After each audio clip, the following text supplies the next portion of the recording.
సమంత సంచలనాలకు మారు పేరు ఈ పేరు. ఒకప్పుడు తన అందం, నటనతో నిత్యం వార్తల్లో నిలిచే ఈ బ్యూటీ ఆ తర్వాత తన వ్యక్తిగత జీవితం వల్ల వార్తల్లోకెక్కింది. నాగ చైతన్యతో వివాహం, ఆ తర్వాత విడాకులు, ఇలా సమంత నిత్యం వార్తల్లో నిలుస్తూ వచ్చింది. ఇక ఆ తర్వాత మయోసైటిస్ వ్యాధితో బాధపడుతున్నట్లు ప్రకటించిన సమంత అలా కూడా కొన్ని రోజులు హాట్ టాపిక్ అయిపోయింది.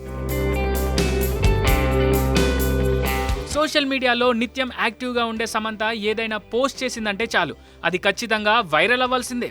విడాకుల తర్వాత 2 చిత్రాల్లో నటించిన ఈ బ్యూటీ ప్రస్తుతం మయోసైటిస్కు చికిత్స తీసుకుంటోంది.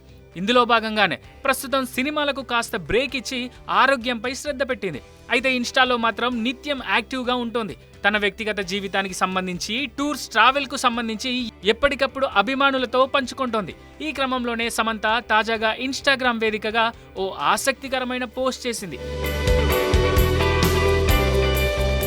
ప్రస్తుతం విదేశాల్లో విహరిస్తున్న సమంత మలేషియాలో స్నేహితురాలితో దిగిన ఫోటోను షేర్ చేసింది. మేఘన అనే అమ్మాయితో ఫోటో దిగిన సమంత ఆ ఫోటోను ఇన్స్టాగ్రామ్ వేదికగా పోస్ట్ చేసింది.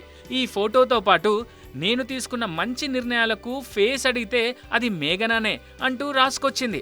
దీంతో ఈ పోస్ట్ కాస్త ప్రస్తుతం వైరల్ అవుతోంది. ఈ పోస్ట్ చూసిన కొందరు అంటే విడాకుల నిర్ణయం వెనకాల ఉంది కూడా ఈమెనా అంటూ సమంతను క్వశ్చన్ చేస్తున్నారు. కామెంట్ రూపంలో తమ అభిప్రాయాలను తెలియజేస్తున్నారు.